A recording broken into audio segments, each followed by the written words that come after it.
Assalomu alaykum hammaga. Bolalar sizlarga trenovka qilishga zo'r baza ko'rsataman. Yangi boshlaganlarga o'zingizlar bilasizlar. Men ham keyin yaqinda boshlaganman.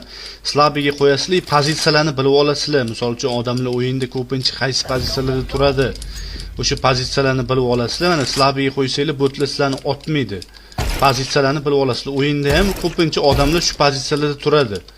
Endi Z'ni bosib restart beramiz. Endi mana mediumga qo'yamiz. Silniga qo'ysanglar bu qiyin, juda o'ldirish. Sredniga qo'yib trenovka qilasizlar, boshlaysiz trenovka qilish. Bu ham o'ldirmasanglar sizlarni o'ldiradi, botlar kirib qattiq chek qilish kerakligini bilib olasizlar o'yinda. Qaysi pozitsiyalarda ko'pincha odamlar turadi, o'sha pozitsiyalarda botlarni qo'yib qo'ygan, botlarni o'ldirmasanglar sizlarni o'ldiradi. Kirib pozitsiyalarni bilib olishga zo'r baza. Yangi boshlaganlarga ayniqsa pozitsiyalarni bilib olasizlar. Odamlar ko'pincha qaysi bazada turadi. Chetdan B plantgacha davom etadi.